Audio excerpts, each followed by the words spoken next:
Yeah, what it do, guys, and welcome back to another video. Now today's video is going to be a super long educational video.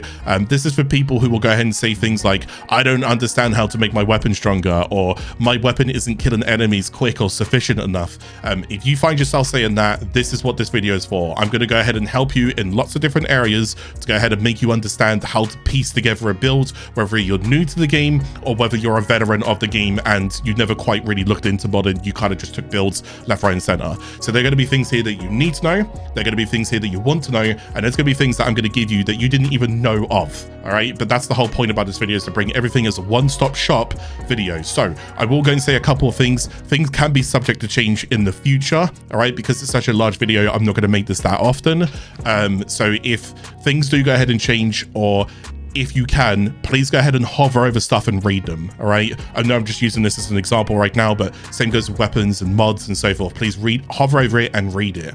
The second layer of that is Warframe Wikipedia. The Warframe Wikipedia is going to help you a lot further. Okay, if you don't know whatever you're trying to guess, go to the Warframe Wikipedia and just type in the search bar what you're trying to guess, like damage, how's damage, this mod, where do I get this mod? Just type the mod in and it will go and tell you locations where it's going to get it. All right, that will go and help you. Okay, so without further ado, that should be the intro. There's a lot more to go and talk about, so let's just go ahead and get straight into it. Okay.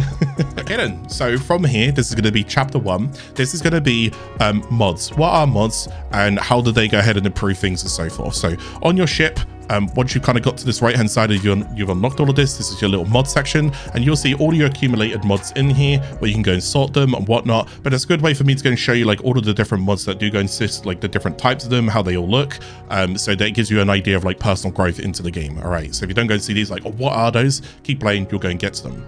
But what we want to go and do for this video, we're going to start off with the basics, is we're going to be taking a primary assault rifle mod called Serration. And when I go ahead and select this, you'll go and see that I have these things open up here. Now, this isn't really like a modding guide to teach you about these things here per se. So maybe I can go and leave some text on the screen, just go and save time in the video. This is more about, again, I just want you guys to understand how to go and do more damage. Ideally, if you don't know where Endo is, you can hover over Endo, it will tell you. Remember that was one of the key things. Please keep applying this for the rest of the video. What we're going to go and do here is we're going to click Fusion. And when we click Fusion, we get presented with this screen. Now, we don't have to go and use this screen per se. I'm also going to show you where else you can also go and do this, because it's also important to what we're about to go and do next. So if I now go towards my arsenal and I click on my weapon of choice and I go and click upgrades, I've got an empty config right here. Actually, I'm on the wrong bolter right now, if you don't mind me. I got an unranked empty config right here. Okay, now inside this config, what I'm going to go and do is I'm going to type Serration in this box down here, and I can go and see the mod is right there. If I hold right click, you see that screen? We're back on this screen again. Now, there's 3 things I'd like you guys to pay attention to whenever it comes to ranking up mods and using mods. 3 things, ready? It's going to be drain, percentage, currency. Let me go ahead and explain. Up here in the top right, this is the number 4. If I go ahead and rank this up once, it will go to number 5. What does that mean? It means that the mod is going to cost you more to use when you put it in your build. We'll get to that in a moment. Now, as I do go ahead and rank it up, and as I go ahead and increase the levels, the percentage is also going to go ahead and go up, which means ideally I want to get the highest damage number from this possible, 165%. This now means when I apply this 165% to my weapon's going to go and do more damage. Self-explanatory, right? Now, the last thing is going to be down here. It's going to be currency. So this tells me how much it's going to cost between 2 different currencies. Again, Endo and credits. So they're shy of 1 million credits. Now, not every single mod is going to cost this exact amount. They're all going to cost different things. Prime mods cost way more than this. But just going to let you know, those are your 3 values, all right? Drain, percentage, currency. I guess weapon rank, but that's fine. Anyways, once you're happy and you've ranked up your mods, here's what I made earlier. What you can go and do is you can now go and put your mod in your weapon. So this is going to be an unranked weapon. And if you are a little bit lower of a level, if you're newer to Warframe, I'll clear this part up really quickly. What you'll see is that your capacity up here states base capacity of this weapon is actually 15. But if you either level the weapon up or level up your mastery rank, it will then go and add more base capacity to it. So it kind of adds towards the base. So you see, this is currently unranked, so I'm actually not getting any capacity from it being ranked.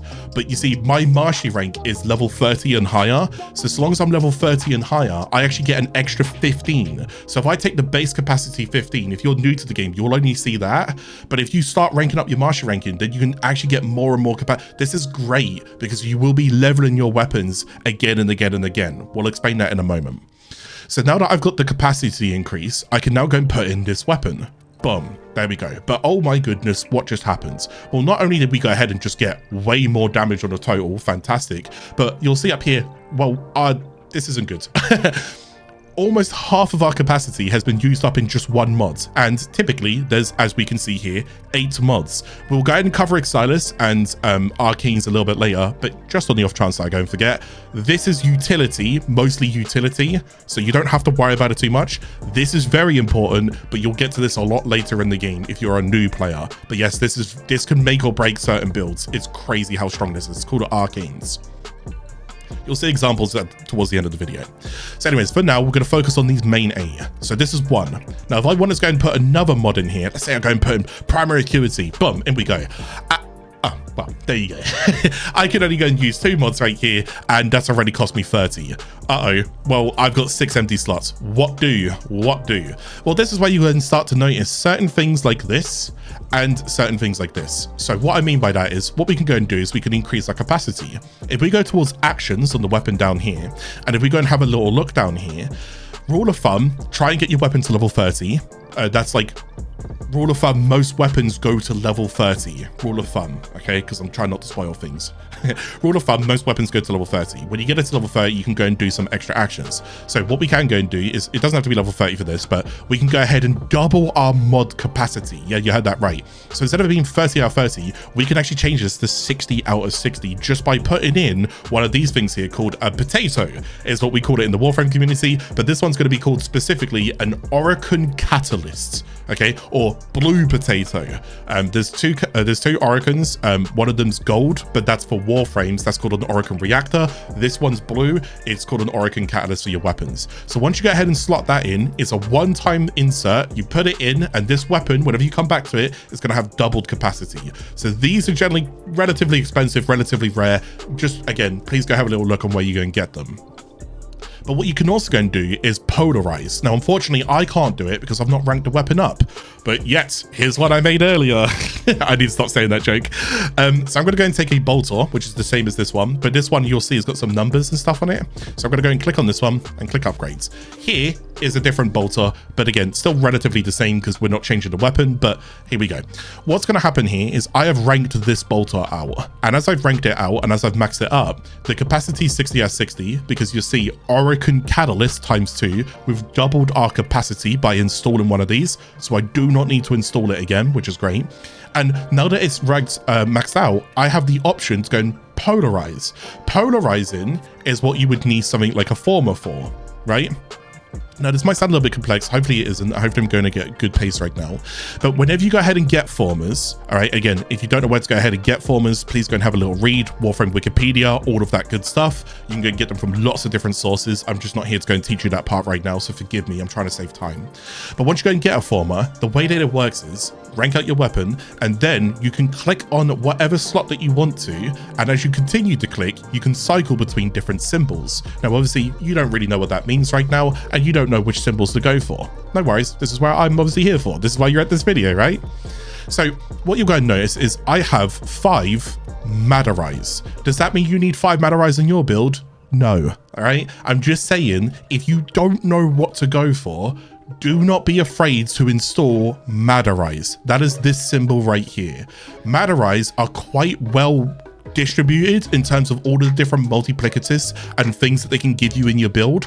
You can get damage, you can get multishot, you can get fire rate, you can get elemental 60/60s, you can go ahead and get quality of lives, criticals. Like, there's a lot of things that Madarai covers, which is why, again, if you don't know what's going to put on your weapon, put some Madarai formas on it. As to how many formas you want to put in is up to you, okay? It doesn't hurt you if you end up putting a lot or you put a little. Just over time, you'll slowly learn how many it takes. On average, I don't know, most weapons can be around like 4 average forma. It just depends, all right? It depends on the build. Anyway, so that's what's going on there. Now, what does that actually mean? Why are you talking about this? You're yapping, get to the point. Okay, you remember that serration mods that I spoke about earlier? This cost me 16 when I put it in there. That was great and all, but when I click and hover, can you see how all of those, like these like little boxes light up now? You see, if I click drag and hover, can you see how that 14 now goes to a 7? You kind of get the idea from here, right? Basically, these things half the respected identity of the mod that you have here. So if it's corresponding, if that matches that, you put that in there. Now, you might be thinking, okay, but what about the opposite? What happens if it doesn't match? No worries. Let's go and take a really big mod here called Prime Caravans, and we can go and see this costs 16 again. That's a lot of drain.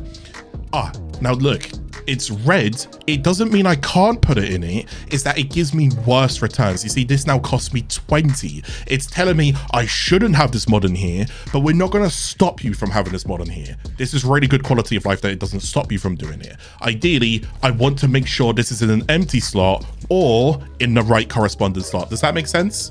Hopefully that makes sense. So when it comes towards modding, that's basically what you're looking to go and do. That is just summed up in chapter 1. That is, what is a mod?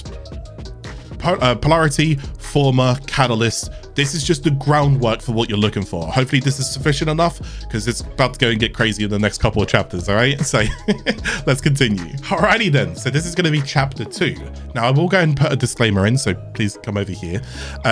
If at any point during this chapter that I go ahead and talk so much and it seems a little bit overwhelming, please go ahead and know, and I stress this enough, come here, stress this enough, your average player does not need to know this.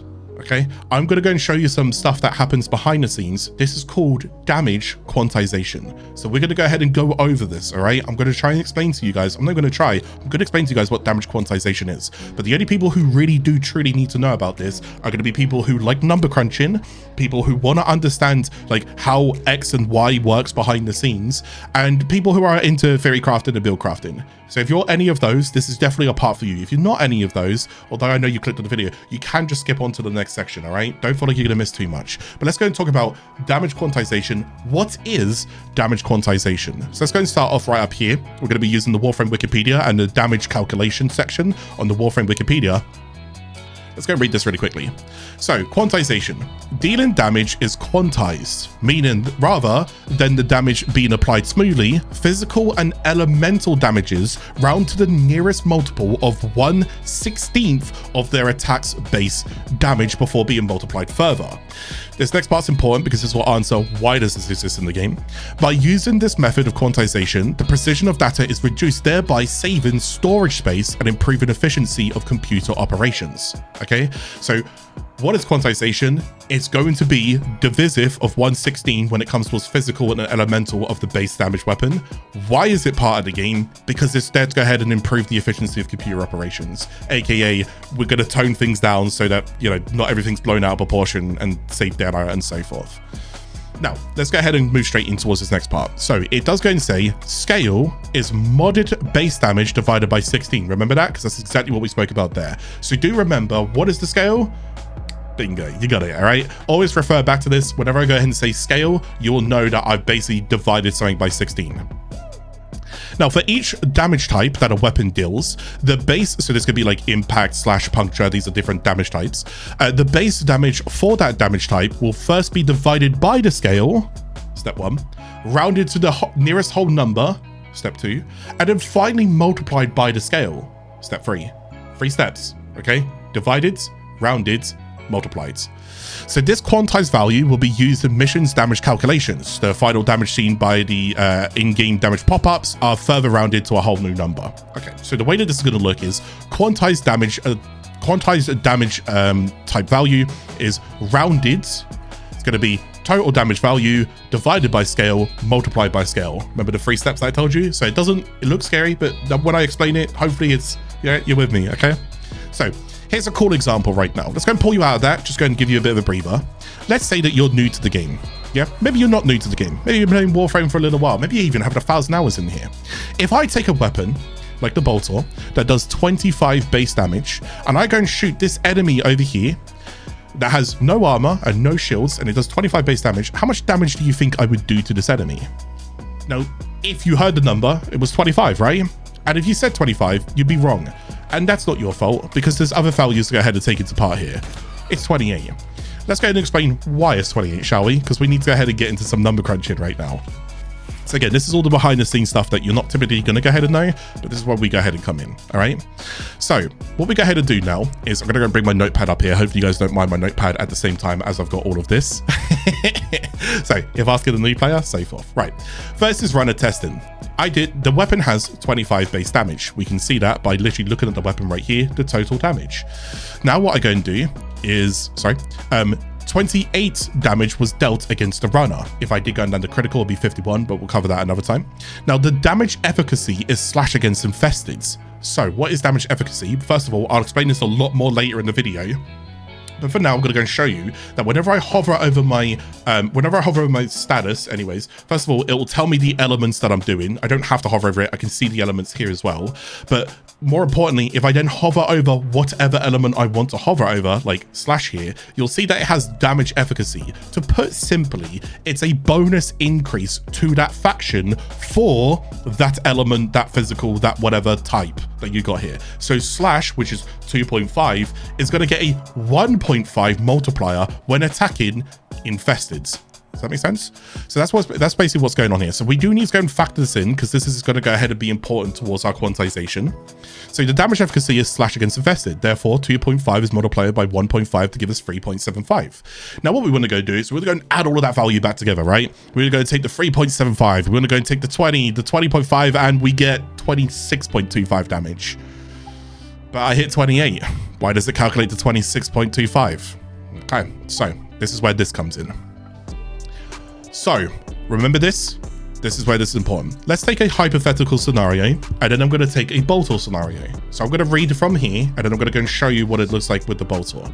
So for example, if you have a weapon with a listed damage distribution, the damage distribution is going to be whatever is here with these, okay? So whatever's in there. So let's say that this weapon, this made up weapon, has 30 impact, it has 30 puncture, and it has 40 slash. Well, let's go and add those numbers. 30 is 60, plus 40 is 100. So therefore, the total damage of the weapon is 100. With me so far, that was easy. Right. Now, remember the 3 rules that I talked about earlier? The value of scale, remember scale, modded damage divided by 16, is then going to be 100, which is the total damage, divided by 16. So it's going to be 6.25.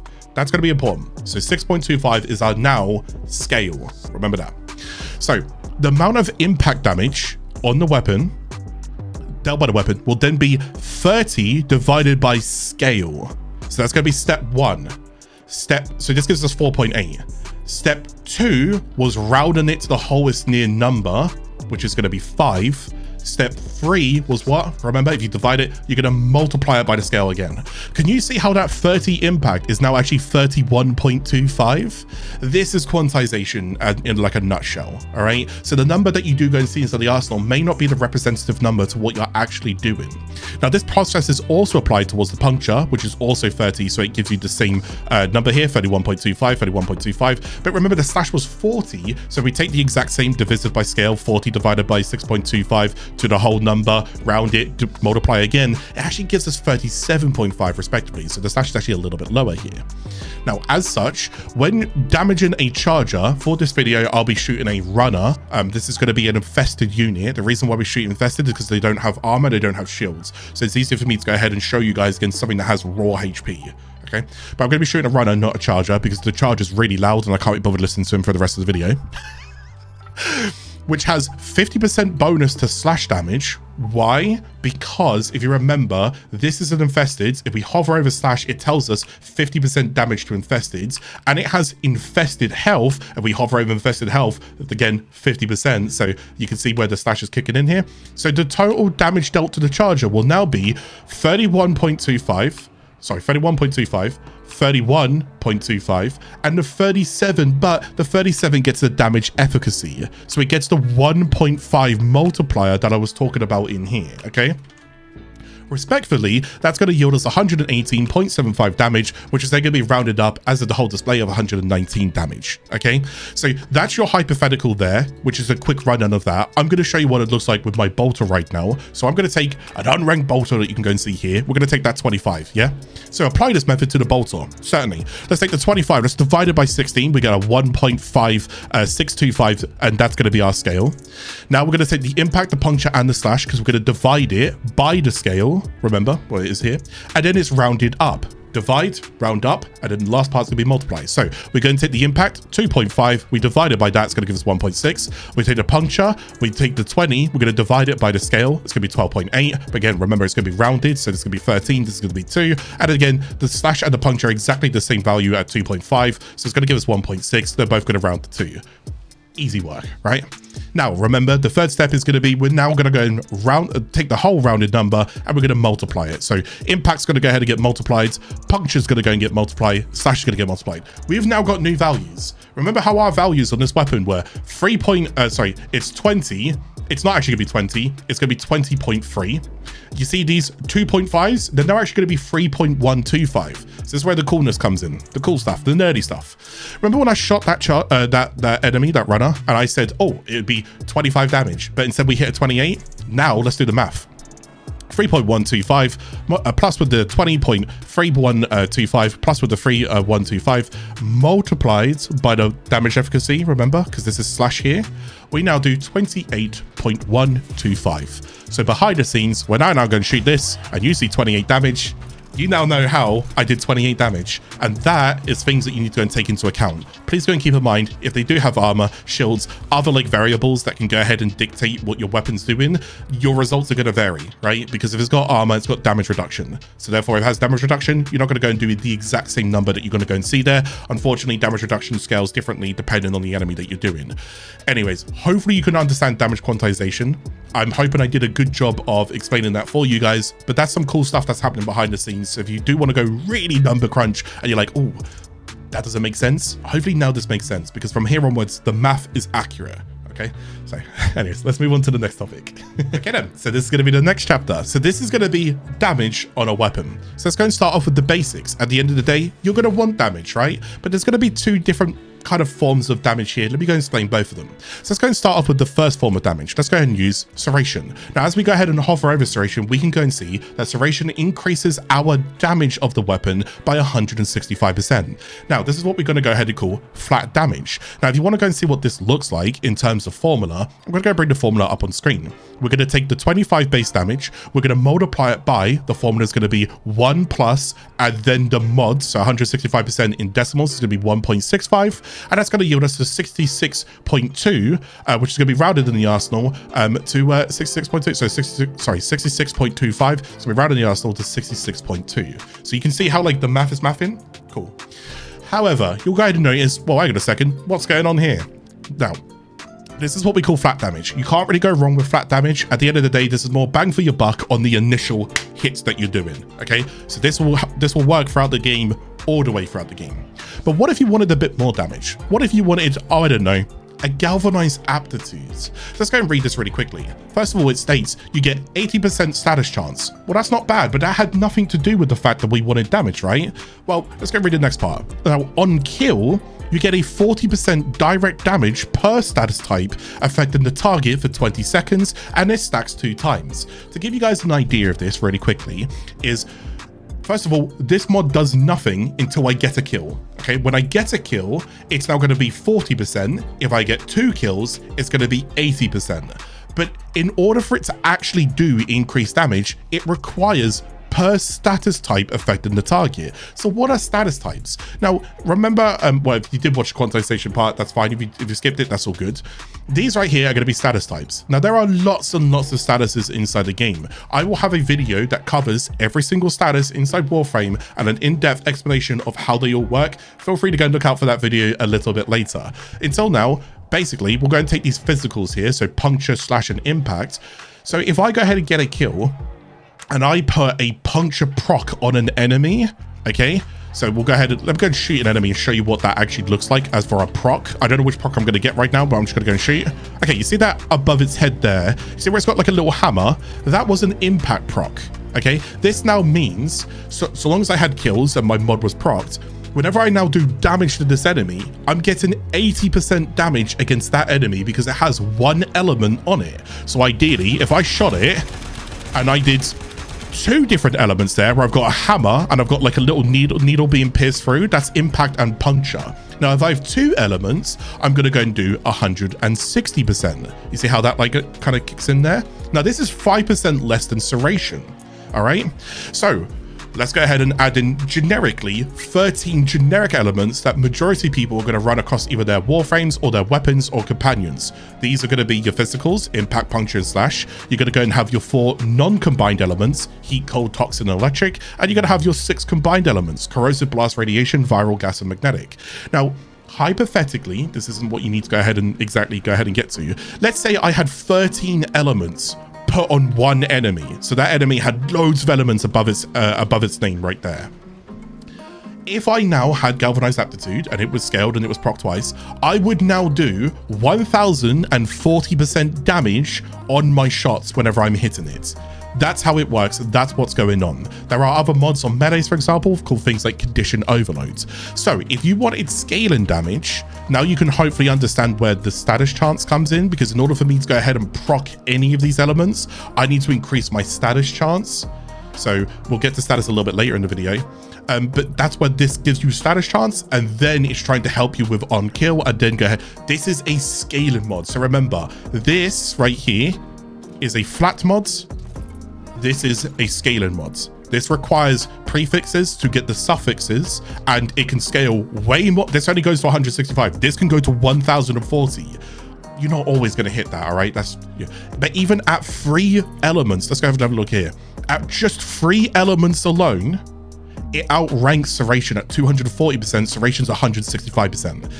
You see, okay, so which one do you want to go and use? It's entirely up to you. This is more like based on here. This is more like I'm going to stay in a mission longer and scale because I got lots of elements and lots of status. Okay, that's going to be the difference there, all right? But if we go ahead and show you down here, because I showed you the math of how this works, the 25 multiplied by 1.6. So let's go and have a little look at this one. When it comes towards the math of galvanized aptitude or condition overload or stuff like that, so forth, it's going to be 25 multiplied, so it's going to be the weapons based damage, 25 multiplied by 1 plus, and it's going to be x. Now x equals the number of elements, so this is 4x, this is 5x. You get the idea? I'm just going to call it like that because it's easier. So let's say hypothetically I had let's say that I had serration on the builds, so that would give me 66.25. but let's say I had 3x on the builds, then it's going to be 240%, which is 2.4. It's going to be 85. So you can see how galvanized aptitude can now outrank serration. So if you do find yourself being like, oh, I need to go get more damage on my weapon, you can see how this mod now comes into fray. So this way it gets even more interesting. On certain weapons, instead of these mods actually being additive towards one another, they're actually multiplicative towards one another. And I know this is a whole can of worms, so let me go ahead and explain in a weird way. If they were additive, the formula would look like this. So if I went ahead and put this on and I put this on, are they additive or multiplicative? I'll show you how you can tell in a moment.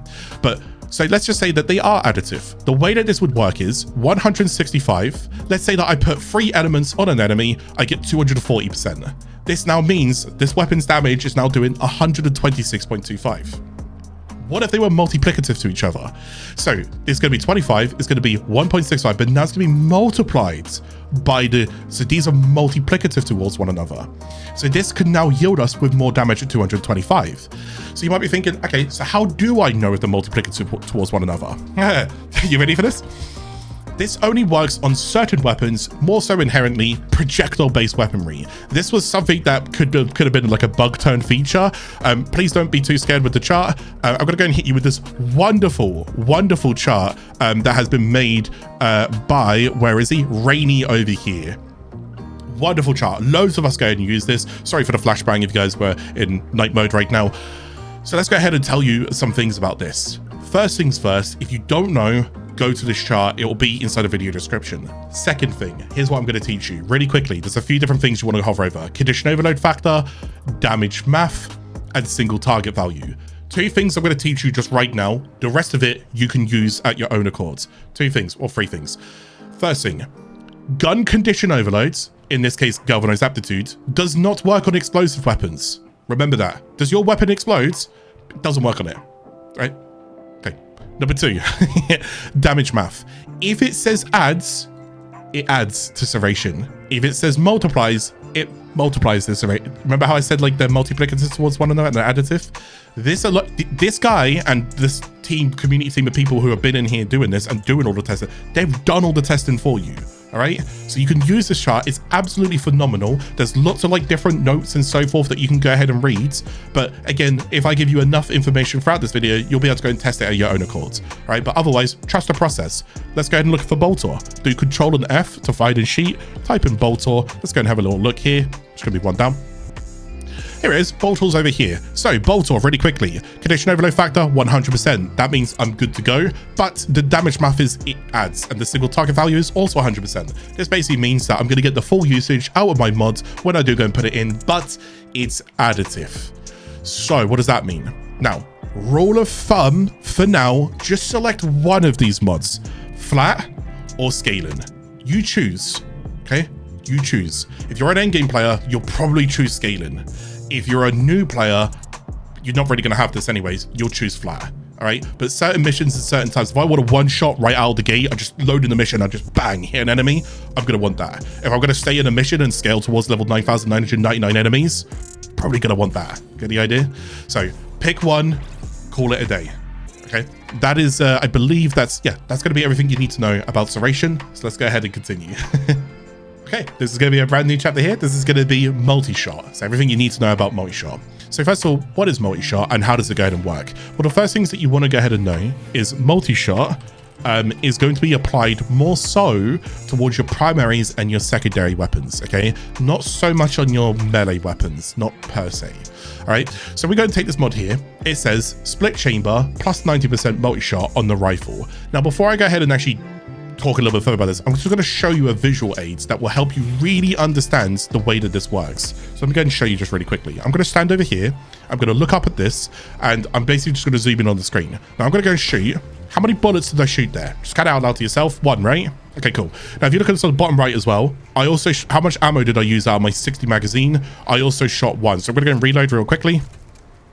So you can see that was just 1 bullet. I'm going to go shoot again. How many bullets did I shoot? 1. How many bullets did I shoot here? 1. How many bullets did I shoot there? 1.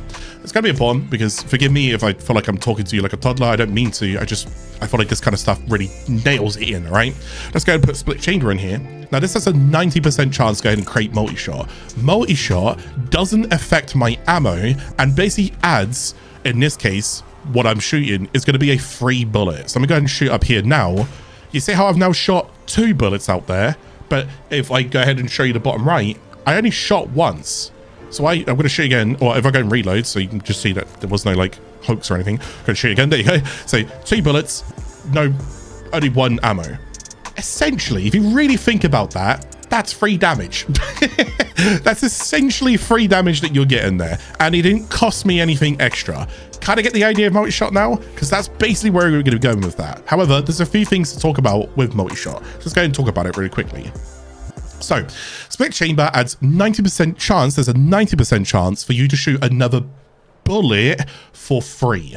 And I quotate the word bullet here because inside Warframe, as you could imagine, with plenty of games, sci-fi games, so forth, are you always going to be shooting a modern weapon that shoots bullets like us, you and me today? No bullets within games or modern Warfare, whatever. No, because sometimes they're going to shoot plasmas, or sometimes they're going to shoot like slugs and sludges, and sometimes they're going to be beams, and sometimes it might be an arrow. You get the idea. They're going to shoot different things depending on what it is that inherently incorporates the weapon of what you're shooting. So bullet loosely.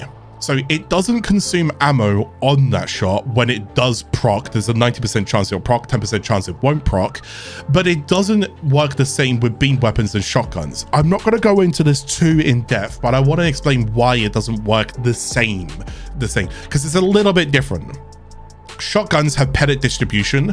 Basically, what I mean by this is with shotguns, some shotguns, when you shoot them, they don't just shoot 1 bullet, they'll shoot 4 bullets. So if you really think about it and just do the math, if I have a 90% chance to double those bullets, Get the idea? So shotgun pellet distribution could be a little bit different, especially when you use things like Kuva Comb and Spoil, or just Comb in general and Spoil and so forth. But then it can be like plasmas and so forth. And again, it doesn't really work the same like that. Now, when it comes towards beam weapons kind of go off in two different areas. Forgive me that I don't have like a visual aid right now, but you can either visually create more beams when you're shooting, so you'll see like an extra beam come out and hit enemies, or not all beam weapons work like that. Instead, what they go and create something called a damage instance, which is they've got multi-shot being applied kind of within what they're kind of doing. So again, damage instance. And a better way for you to go and see this is, and what I mean by damage instance is, well, each multi-shot has its own probability of rolling criticals and statuses. So let's say that I wanted to go for a critical build and, oh no, my critical chance is really low. Well, what if I just started putting loads of multi-shot on my build instead? What if I did this? What if I kept that 10%, but now I added 90 and 60, and now I have 150% added on here. So now, when I now go and shoot this weapon, I've guaranteed that I have 2 multi-shot with a 50% chance of 3 multi-shot. So let's go ahead and shoot the wall really quickly. And I go up here. Do you see how there's 3 bullets in the wall there? I'm going to stand a little bit further back here. I think there was only 2 there. So there's 3 there as well. So there's a 50% chance. See, there's 3. So there's 50% chance I'm going to nail that as well. All right. So that's going to be your probability essentially for the multi-shot. So I'm not always guaranteeing the 3. It's a 50% chance that I'll go get 3. But each and every single one of those shots, let's say I do go and shoot 3, hypothetically, is all rolling 10% critical chance. So they all now have their own individual probabilities to not only roll 10% critical chance, but to also roll 14% status chance. So you can actually effectively increase your chance of hitting status on an enemy by just simply increasing your multi-shot. Same goes with your critical. Does that make sense? Hopefully it does. I feel like I made that as small as I can. Calculation of multi-shot is usually always at the end of the sum. If you want to go know what that kind of looks like, it will normally be base multi-shot multiplied by 1 plus multi-shot bonuses. You will see this a little bit later inside the timestamps when I go ahead and get towards multi-shot a little bit later inside the video, okay? But that is going to be multi-shot in kind of a nutshell. So essentially, free damage doesn't cost you anything in terms of ammo and can actually help you yield criticals and statuses a little bit more often with its own individual probability of rolling. Ideally though, creating extra damage instances, thus increasing your damage in general, right? Okay, so inside this chapter, we're going to go over criticals and criticals on weapons. This is going to be more important to critical chance, critical multiplier, and even critical tiers. So, first of all, really simply, what is critical chance for those who don't know? Now, the idea is it's gambled chance for you to go and get bonus damage. So in this scenario here, there's a 10% chance when I go and shoot with this weapon that I will get a 1.8 times modifier towards the increase of my bonus damage. That's basically what's going on, right? It's gambled critical chance or a gambled chance for bonus damage. Now, the dependent values changes on critical multiplier and critical tier. We'll get to that in a moment. Now, if you would like to go and see what this formula looks like over here, you basically go ahead and take the critical chance formula. It's going to be your total critical chance is going to be base critical chance of the weapon, then it's going to be multiplied by relative bonuses, and then it's going to be added at the end by absolute bonuses. So first of all, what is a relative bonus? Now, a relative bonus is essentially multiplicative to the base critical chance. For example, a mod like Point Strike is going to be 150% multiplicative to the critical chance. When I go and put this in here, I yield 25% critical chance with 150% on that, right? So ideally, if that 10% was bigger and 150% off the 10%, I would get a lot more from it, right? Because that's basically what's going to be happening there. So relative is multiplicative to base critical chance. Absolute is additive to base critical chance. So the bolt or critical chance, 10%. Let's go ahead and compare the Point Strike mod, which is times 150%, versus an Arcane Avenger, which is plus 45%. So let's go and show you what this now looks like. If I go over towards my Warframe here, it's completely empty, and I go and type in this thing here, I'll go and zoom in on this so you guys can see it. It states Arcane Avenger on damage, there's a 21% chance that it will go and give me 45% critical chance for 12 seconds. So this can go over towards my weapons, as in this will add 45% even if my weapon had 1% critical, this would add 45% to 1%, thus giving me 46%, right? So this is where it goes in here. So Boltor with point strike critical chance mod, the formula looks like this. 0.1, which is 10%, multiplied by 1 plus 1.5 is 25% critical chance. Very easy to go and say. Now, any other critical mods will just add in here. So unfortunately, I don't have an awful lot of critical chance mods for primaries. I do have a Riven, so I'm not going to explain Rivens in this video. I will also make a separate video for Rivens and I'll go over them, but I'm just going to go and use this Riven. Can you see where it says critical chance at the bottom of my Riven for now? I'm just going to use that if you guys don't mind. I'm going to go and put this in here.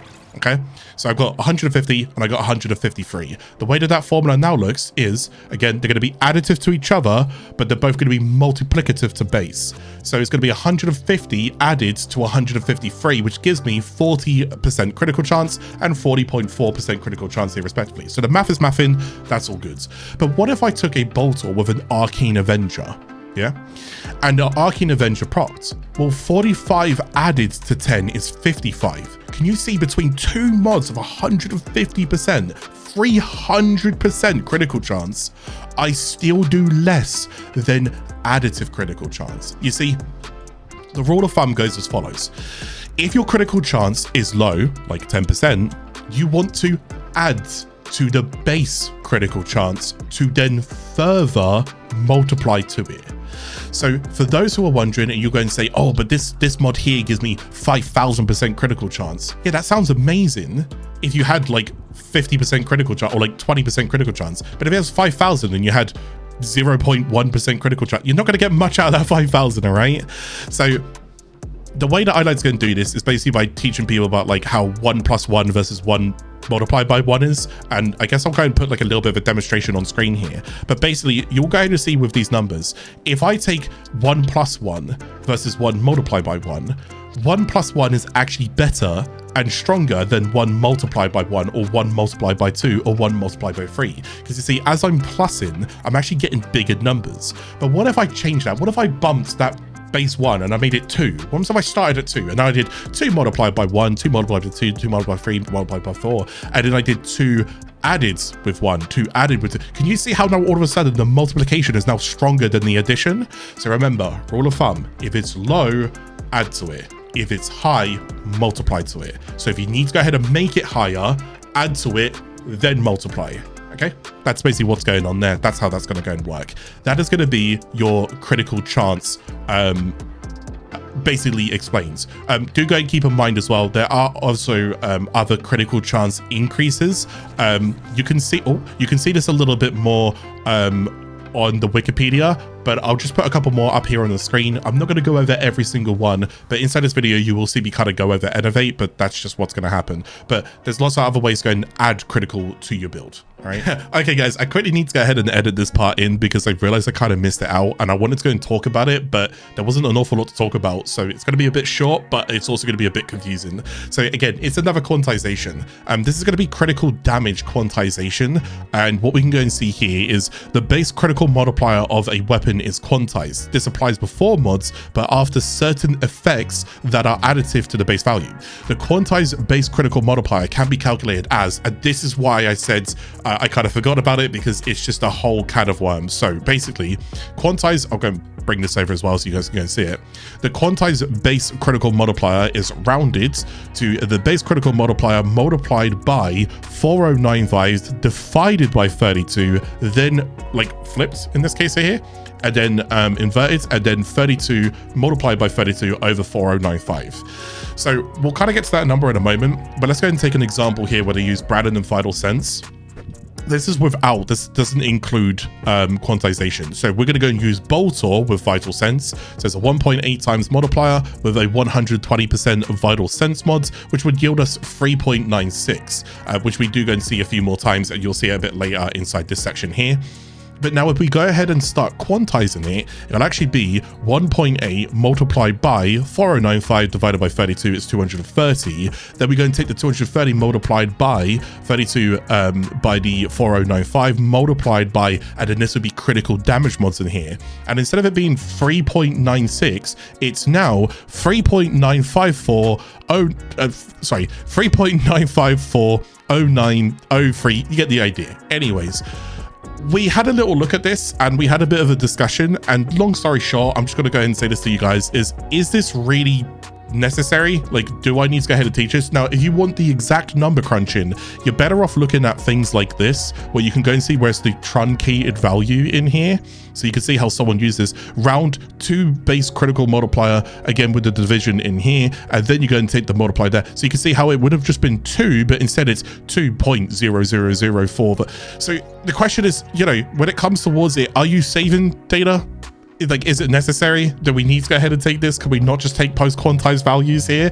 I don't really know. I'm not going to lie to you. Is 4095 out of 32 the number that they picked? But if you do know more about this, then feel free to go and tell me inside the comment section. But I did go and see a comment talking about how there's a 4096 megabyte of memory.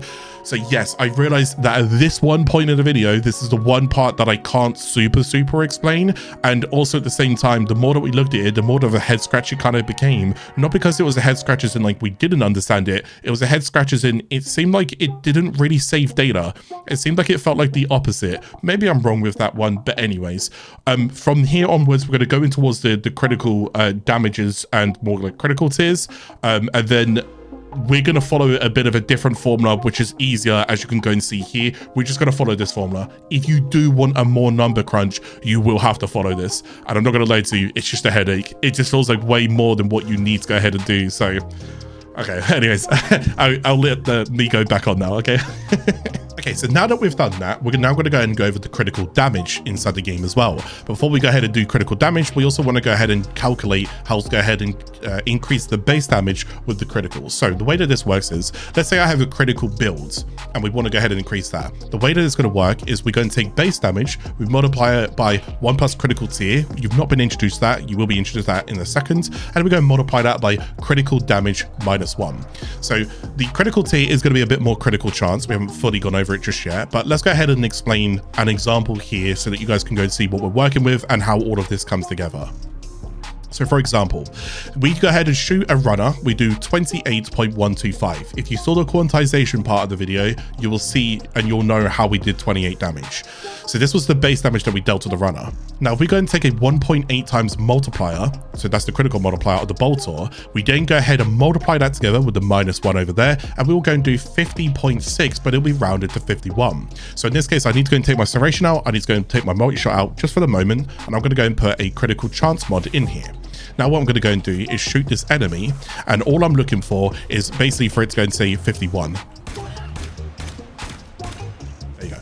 Okay, so that yellow number that we see there, that like floats a little bit more and is a different color to the white number, that is critical chance being hit, which means that the damage is higher than the 28 that we're doing. It's going to go ahead and be 51 respectively.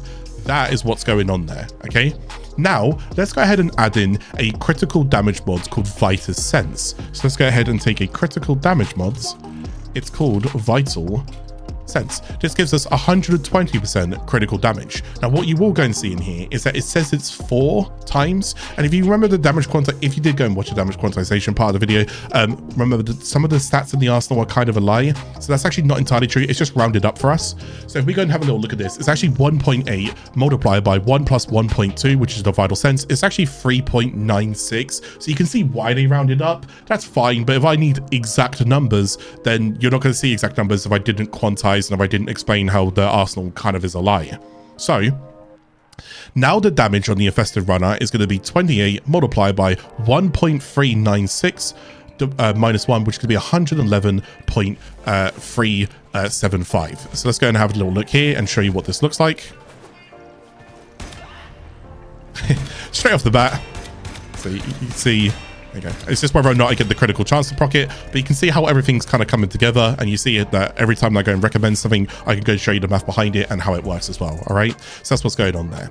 So that's going to be your calculating damage to critical, right? Now what we're going to go and talk about is the critical chance tiers. So you'll notice sometimes when I shoot, I basically go ahead and do, in this case, white numbers, right? Now, if you go and shoot an enemy and you do white numbers, you're actually not landing a critical. Now, this could be anywhere between 0% to essentially 99%, all right? However, let's reverse that.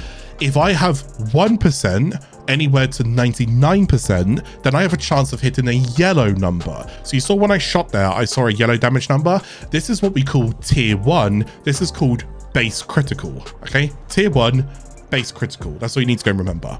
Now, if I have 100% critical chance, exactly 100%, then I've guaranteed every single shot that I'm doing, every single hit that I'm doing is going to be yellow. Therefore, I've guaranteed tier 1 base critical. But what if I went over 100% critical? In Warframe, you can go ahead and do that. And the way that it works is, if I go over to 101% up to 199%, there's a chance of me hitting orange numbers on the enemy. Now, this is called tier 2. This is big critical. And then finally, if I go to 201% to 299%, there is a chance of me hitting reds on the enemy. This is a tier 3. It's called super critical. So yes, you can go ahead and scale your critical chance. And in some cases, you might be wondering, why is that important? Because it can also affect your critical damage. We'll go and explain that just in a second. But for tier 3 onwards, can you go ahead and get more out of it? You can. It's just that from tier 3 onwards, every 100%, so 400%, 500%, 600%, it adds an extra exclamation mark after the reds, up to a maximum of 600%, and then caps at 3 times exclamation marks. So sometimes when you go and watch someone's build, if you see them go and do a lot of damage and you see 3 exclamation marks, you know that their build is over 600% critical chance. A wonderful Warframe's going to experience this with is Calervo. I'll leave you with that, okay? Calervo. Now, the exclamation marks means that it's visually capped here. It doesn't mean that you can't get more damage from it. You can keep going up critical tiers and still keep getting more critical multiplier damage, okay? It's just that it's visually capped at 3 exclamation marks. Otherwise, it'd be crazy if we hit someone and saw 11 exclamation marks across the screen. That'd be pretty cool, actually.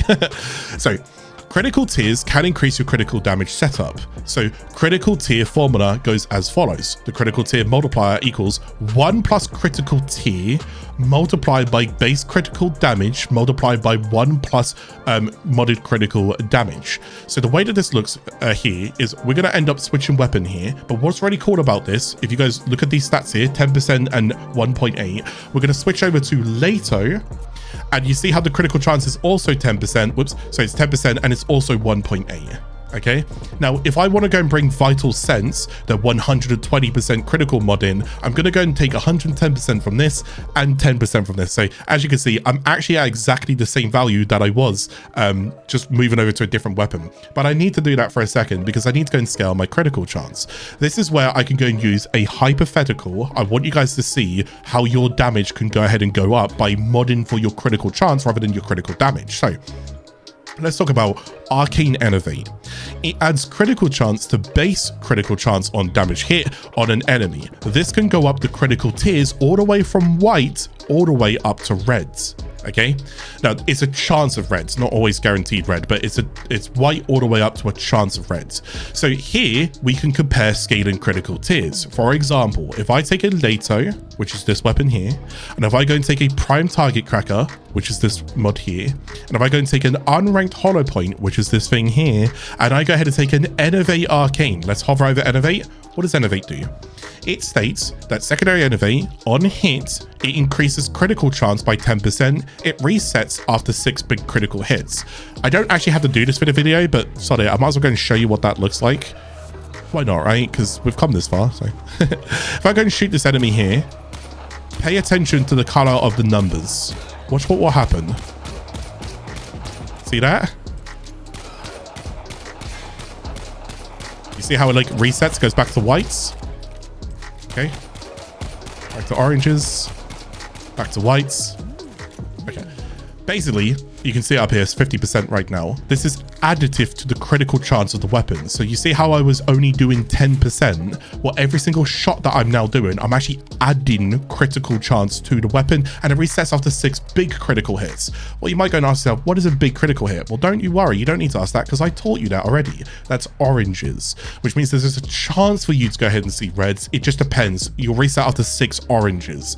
So if you kept hitting but you didn't get lucky with the oranges, sometimes you might end up seeing reds. Now, this is where it gets cool. Let me go and show you this real quickly. So tier 1 yellow, this is the formula. We're going to take 1, right? Because this is just how it kind of works. So 1 plus 1. This is going to be the base critical tier from here. So tier 1 is going to be 1, representative of 1. We're now going to take 1.8, which is representative of the, sorry, it's representative of the base critical multiplier. We're going to take 1 plus 1.2, which is going to be these two. That's 110 plus 10 is 120. So 1.2. We're going to minus 1 because that's how the formula goes. And you can see that that would give us 3.96, which is exactly the same as the Boltor. Remember that? Well, what if I didn't touch critical damage? But what if my critical chance went up? Let's have a little look. Now, instead of us doing tier 1, we're going to do tier 2. I didn't touch critical damage at all. But now look what happens to my critical multiplier, just because my numbers change. Instead of it being yellow, it's now orange. I've now got a 6.92 times multiplier. One step further, right? What if I now hit reds? It's a 9.88, so almost from a 4 to almost a 10. You can see how sometimes adding critical chance to your build is actually a good thing to go ahead and do, but only if you enter new critical tiers or help new critical tiers. What I mean by this is, if I go ahead and have critical chance on this weapon, and I add critical chance here and critical chance there and critical chance here, and that only puts me to like 40% critical chance, yeah, I'm kind of hurting my build. I'm better off just going for critical damage. Critical damage after a certain, if I hit 100% critical chance, critical damage is guaranteed to happen, right? But critical chance is always gambled, as in I'm now basically, imagine like I hit 100% critical chance, I'm like resetting critical chance in my head, but now there's a new critical tier for me to go and reach. So I get rewarded for hitting that critical tier if I can go ahead and hit it. All right, that's, hopefully I've explained that pretty well. Therefore, we can now see that by increasing critical chance, we have now gained an increase to our critical multiplier without the need for increasing or adding any critical damage mods to the equation. Final example of this, one last time. If I was to go ahead and take, we'll go back towards the Boltor. If I was to go ahead and take this mod here called Hammer Shot, and if I was going to take this mod here called Argon Scope, let's go and read them. Hammer Shot gives me 60% critical damage. So yes, that does increase my critical damage. Good stuff. But Argon Scope says if I hit a headshot, I can get 135% critical chance. That's actually not that bad, but it does require me to go and hit a headshot. Well, there are bigger mods that can scale even further with it, but this could potentially enter me into a new critical tier. So what if it did enter me into a new critical tier? If it did, and if it does, it can actually outrank something like Hammer Shot. So this can actually be better than that if I'm entering a new critical tier, or if I'm at least helping a new critical tier. So just because you see critical damage doesn't always mean critical damage is best in slot. Just keep in mind, critical tier and critical chance can go ahead and yield you with more damage, all right? Okay then, so for this chapter here, this is going to be Elements Part 1. There's a lot to go ahead and explain inside Elements, so we're going to go ahead and go over it as in-depth as we can, but hopefully I won't spend too long on it. So Part 1 is going to be Order, a quick look at the formula, and a quick mention of quantization. I'm going to echo again that inside, I think it was chapter 2 or whatever it was, how I spoke about quantization. If you want to go and skip that a little bit later, you can go and do. I'll let you know when we get to quantization, but for now, we're going to do order and formula.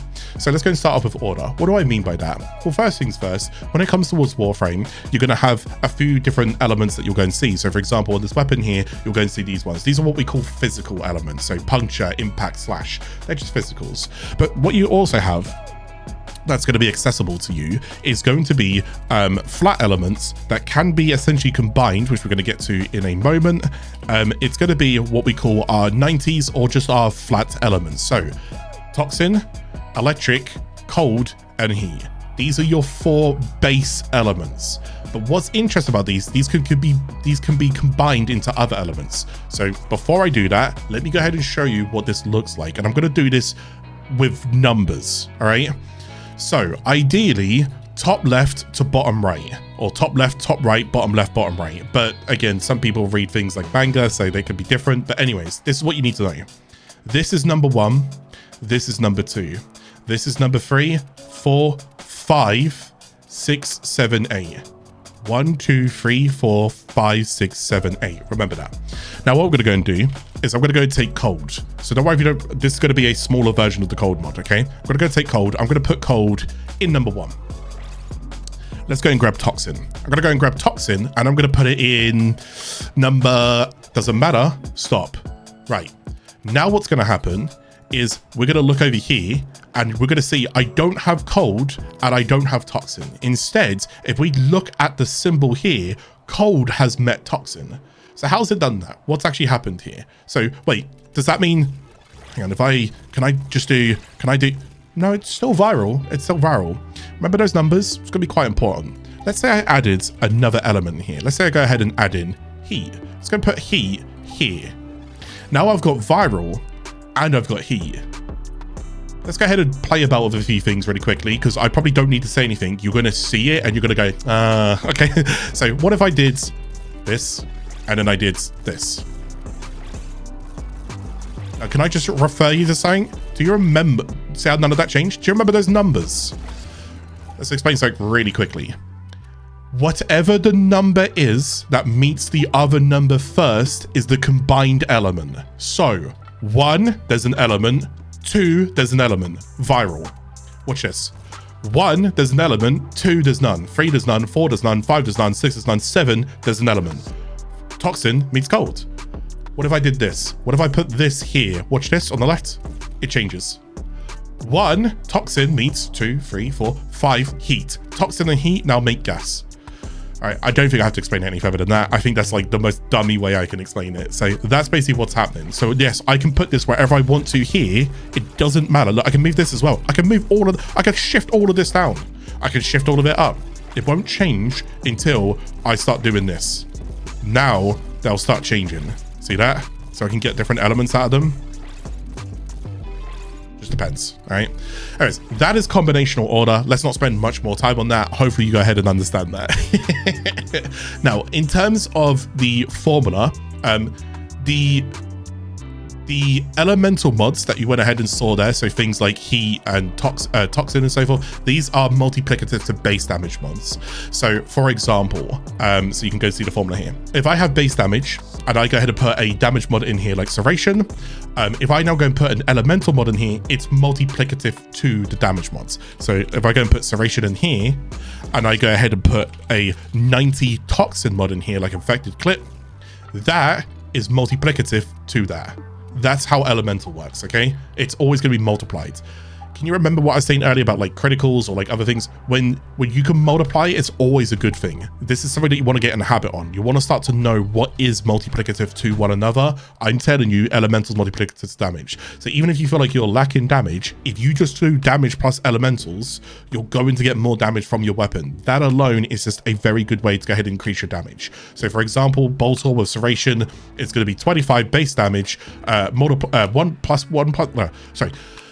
25 base damage multiplied by 1 plus 165, which is serration, multiplied by 1 plus 09, which is infected clip, now gives us with 125.9 because it's going to be rounded up, right? This is the part of the video that if you feel like you need to go ahead and skip because it's quantization again, feel free to go ahead and skip, but let's go ahead and explain what is going on with elements and quantization of elements. So really quickly, I won't spend too long on this. Elements are also quantized. However, the elemental physical bonuses do not affect the scale. So the way that this works is as follows. Let's go ahead and go back over here and we're going to scroll down towards this part, here.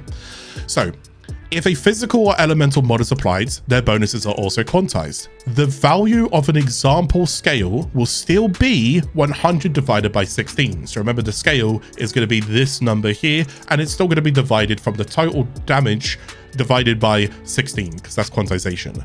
But elemental and physical bonuses do not affect the scale. This is important. So if main, which is a physical slash mod, which is 120% slash, was used, for example, the slash bonus So you can see and see it. So the slash bonus calculates separately using the base portion of slash, which is before the mod is applied here, and then adds to the total.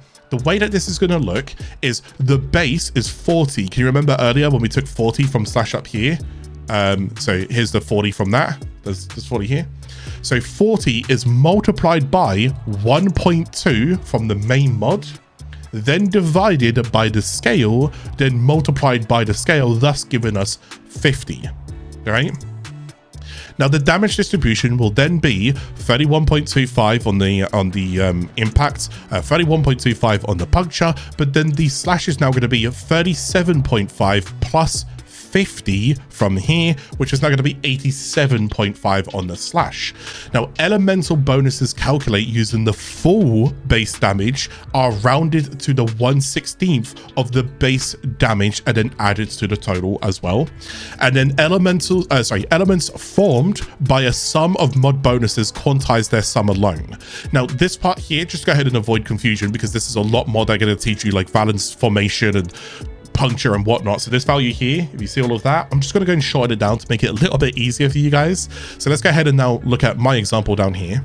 Is what's going to happen is where am I? It's gonna so for example, if a 90% combined with a 90% toxin, these types would count separately as a sum to the final element. So for example, 180% viral, it's each going to be rounded to the nearest 1/16th of their base damage and then added to the quantized total. So here's your new example. Okay, so we're going to go do this with the Boltor with cryo rounds, which is a 90% cold, infected clip, which is 90% toxin, and hellfire, which is 90% heat, is now going to be this. The scale is Boltor 25 divided by 16 is 1 point that. So that's going to be referred to as S in here. But we're not using physical, nor are we using the Warframe augment mods. This is where I was trying to go and teach you about the Warframe augment mods. Don't worry about that. I'm trying to simplify it for you.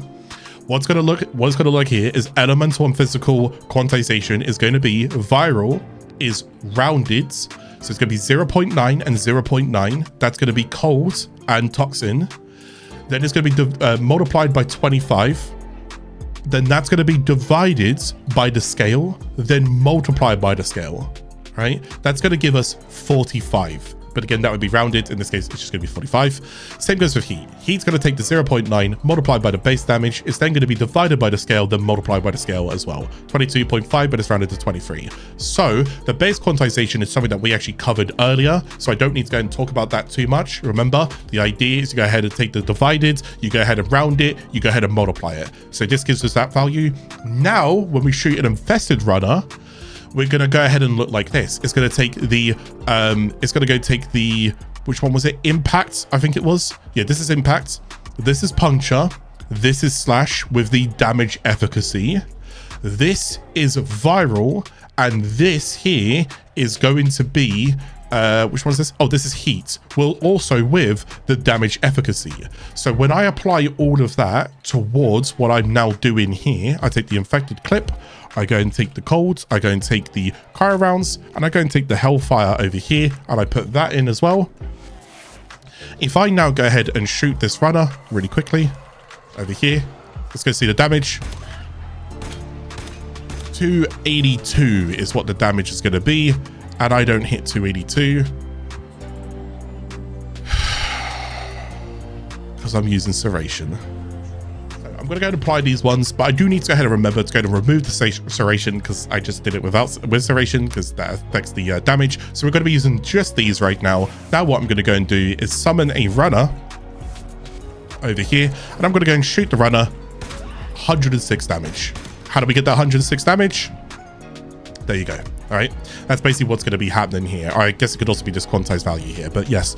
So you can see how that quantization also kicks in and how that also works towards your build. So if you do want to go and experiment more with that, you can go ahead and do so. But that is going to be everything you need to go and know about Elements Part 1.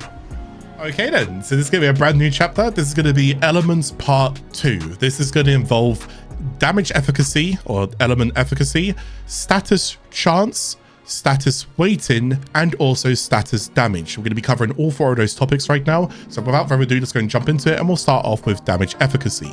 So damage efficacy is either a bonus to that element, or it's a reduction to that element against X faction. What I mean by this is, let's go ahead and take blast. Let's go and take cold, and let's go and take heat. This will now go and give us blast here. Now, when I hover over blast, you can now go and see that against the infested Deimos, the one at the top, I get a 1.5 times damage increase. So blast here, 45, will get a multiplier of 1.5 when I'm against the infested Deimos, which is its own faction on Deimos, the Infesteds. However, if I go and go against the Corpus Amalgam, which is a faction of Corpus, it's kind of a somewhat sub-faction of Corpus on Jupiter, I actually do less damage against them. So you see how I get a diminishing return here. So it's actually going to hurt me if I take blast against them. Now, damage efficacy is more important when you're doing raw damage. So I'll put it this way: if you're looking to get more bang for your buck, damage efficacy is a bit more important, because remember, it's only really going to be affecting what's going on with the blast here. So more bang for your buck, damage efficacy. If you're going to do like lots of statuses and status dipping and dots and bleeds and so forth, you don't really have to worry about damage efficacy as much, okay? But that's what damage efficacy is. All you need to go and do is hover over it and see where your multipliers are. So now you get a rough idea what's going to mod for. So if you want to go against Grenier, and you need to go ahead and figure out what's Grenier, what's good against Grenier, ideally you'll just figure it out by looking at different elements. And let's go and look at corrosive. Oh, would you look at that? Corrosive is really good against Grenier, but corrosive isn't very good against sentience. Get the idea? That's damage efficacy. That's what's going on there. Okay, up next we have got status chance. Now, status chance is very similar to critical chance, and it can also exceed over 100% status. However, status chance does not have tiers. So what actually happens here, I'm going to go and bring my notepad over again, if you guys don't mind this real quickly, is let's go and have a little look at this. If I had a bow, and with that bow I shot an arrow, like a Paris bow, if I had anywhere between 1 to 99% status chance, there is a potential for me to proc one element that I have on that enemy. So for example here, or I could go take the bolter. If I go and shoot and I have a 99% chance, then there is a chance that one of these elements is going to proc on that shot. 99% chance. But if I had 100% status chance on my weapon, then I'm guaranteed to proc one element. So one of these is going to go ahead and proc, but we'll get to status weighting in a moment. Now, if I have 101% to 199%, I'm guaranteed one element will proc, but on that one shot that I did, that one arrow, that one bullet, whatever, there is a percentage chance, anywhere between 1 to 99%, that I will proc two elements in one action, one hit. See what I'm saying? This is the same with melee. If I swing my swords and I swing my sword and I hit and I have like 200%, then boom, I'm going to get two elements. Get the idea? So 200% is guaranteed two elements, and so forth and so forth. So if I have 201%, 299%, there's an X chance that it's two elements with a X chance, sorry, it's guaranteed for two elements, X chance for three elements. Get the idea? And it just goes on and on and on and on. Hopefully I don't need to explain that anymore. Status chance works very similar to critical chance. So hopefully I don't have to do any more about that. It's pretty self-explanatory in it, which is fantastic for status builds. You want lots and lots of statuses. So, okay, well, how do I know what is going to proc then? So I've got three elements here. What about status weighting? So if you now hover over the status arsenal stat, we can see percentage chances per element. Now this is usually dictated by the highest percentage, which is usually has the highest percentage chance to proc on a weapon. It's not guaranteed. So this is where the probability comes in. So when I go and see 14% status chance there, that means on my next shot, on my next hit, there's a 40% chance that something will proc. If I go and hover over it, we can now go and see these values here. So it now says 11.2% chance that it will be puncture, 1.4% chance it'll be slash, and 1.4% chance it'll be impact. But when it comes towards the probability, it's more so on just the status overall here. You see, if I just increase my status chance per se on its own, let's go ahead and take just bear with me whilst I could find a singular mod to go and put in here. Let's go and put this on real quick, where I've just taken the status chance from this, and let's go and put this in real quick, where I'm also taking a status chance from that. Can you see how my status chance has gone up to 36.4 now? If I now hover over it, wow, look at my puncture, 29.1% chance that when I do go and shoot on that 36, odds are it's going to be a puncture. Okay, normally, rule of thumb, depending on what number here is highest will dictate and try the proc. So let's go and look at slash A. See where slash is 3.6. If I wanted to go and change my status weighting and I wanted slash to try and proc a little bit more, what happens if I took a what if I go and took where is it? There it is. What if I go and took 120% slash mod here and I put it on the build? So you see how my slash has now gone to 5.5? If I now hover over that, look, my slash is now 7.1. You see how I'm now changing the weighting? Not only that, but you see how my puncture's gone down because my slash has gone up. So if I look at my puncture, it's 26%. If I take that off, it was 29%. So you see, adding status chance and adding damage numbers for physicals or elements can dictate your status weighting. Therefore, if you want viral to proc more often, then you need to go ahead and double check your viral percentage in here. If you want heat to proc more often, you need to get the idea. That's basically what's going on there. And to keep in mind, different mods can be applied, but they have lower percentages. So you see how this only gives me just a little bit more? So you see my slash is actually, and you see how like the numbers are now red because I didn't actually add any status chance to the build. Instead, I'm now trying to like make slash, instead I'm now trying to make slash more the dominant one. So I'm trying to buff slash here if I can. So if I did that, see how like I'm trying to take away from puncture. So my slash is now 2.7 and my puncture is 10. If I go and take that off, get the idea? It's now 11. I don't think I need to explain that anymore. I'm pretty sad. I feel like I'm rambling. I'm so sorry. Anyway, that is status weighting. Now, the last thing to go and do with status over here is going to be status damage with dots. So let's go and talk about things like elementalists. And let's go ahead and show you how this kind of works as well. This might be an absolute nightmare because this is not a slash weapon and slash is a dot. So first of all, Elementalist. What is rifle Elementalist? Can I go ahead and get, I'm just going to go and put this in. This is status chance, don't worry. And I'm going to go and put this in. Now, Rifle Elementalist. What is Rifle Elementalist? I'll go and leave that on screen so I can go and zoom into it. Now, Rifle Elementalist, which if you hover over it, simplified, says increases whatever ticking or dotting damage is doing by an extra 90%. So it's almost double the damage. Now, this is extremely important on dot builds, as we can go and see there. So if you are running a slash build, you want this. If you are running a heat build, you want this. If you're running electric, and so forth and so forth and so forth. These builds will benefit more if you go ahead and apply this mod, almost effectively doubling the damage that you are doing with said dot. So let's go ahead and take this really quickly. And I don't know if I want to do this live right now because this might take a while, but do you know what? I've done everything else live right now. Sure, why not? This might go really bad. I'm going to try and get a slash tick without critical. So bear with me, okay? Please. Please don't be too long.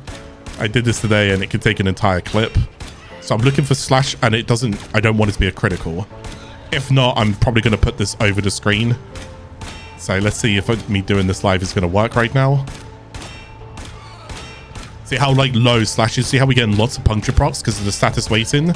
This is a great example of 28. So you see how I now do 9 damage. So I hit a 28, it was not a critical, and now when the enemy is bleeding, it now does 9 damage. So this is fantastic. We can now go ahead and take that 9 damage. I don't know if you guys want to trust me on this one, just going to speed it up.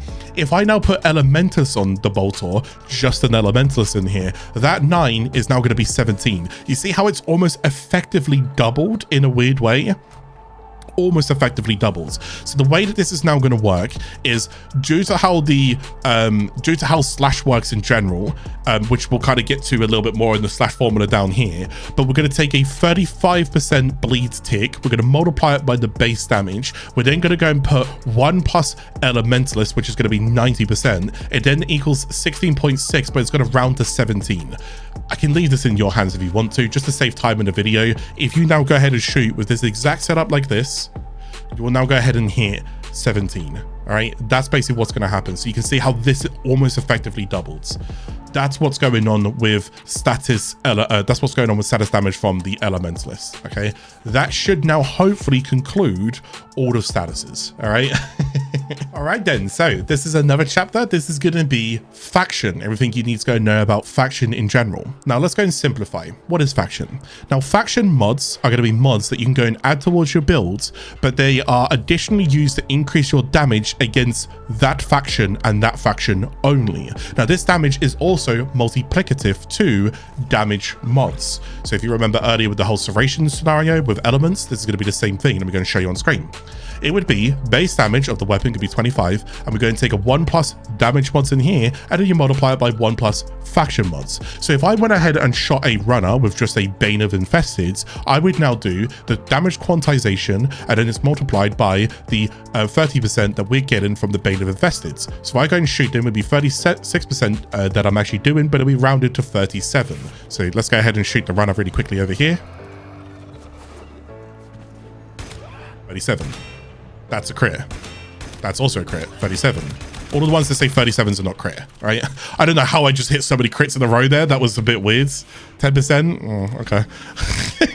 I don't know about that. Anyways, so that's basically what's going on there. So there's the 37 damage on runner. Now, currently, there is no universal faction mods, which means some people do not like switching these mods out and around. Keep in mind, you're really only going to see these mods being used if you're pushing endurance missions or dipping dot builds. So if you're like, okay, I'm going against the I'm going to go against the infested this mission, I'm going to go and put this in so for extra damage. Do you actually need the extra damage? Because the answer is no, you don't really need to go and do it. Because let's say you leave that mission, it was an exterminate, yeah? You go in, you kill a couple of exterminate infesteds, and then you go and leave. Now your next mission is against Grenier. Well, then you're gonna have to come back to your arsenal, and you're gonna have to go and do this now. You see what I'm saying? So this is why some people don't really like them. Again, currently in the game, there is no universal one of these. Rhino's raw, but let's not, okay? This isn't a Warframe, guys. This is a weapon, guides, okay? Rhino's raw, but let's not. Let's continue. Now, faction damage increase the weapon's raw damage, but then is applied a second time to any damage over time being conjured or created from status effects. This is known as double dipping. So here is your formula, and in order to go and do this, I had to test with a couple of different weapons. I'm going to say shout out to Regan and Kata for this if they do go and watch, because they did go and help me with a lot of formula here, because this is where rounding up got a little bit weird.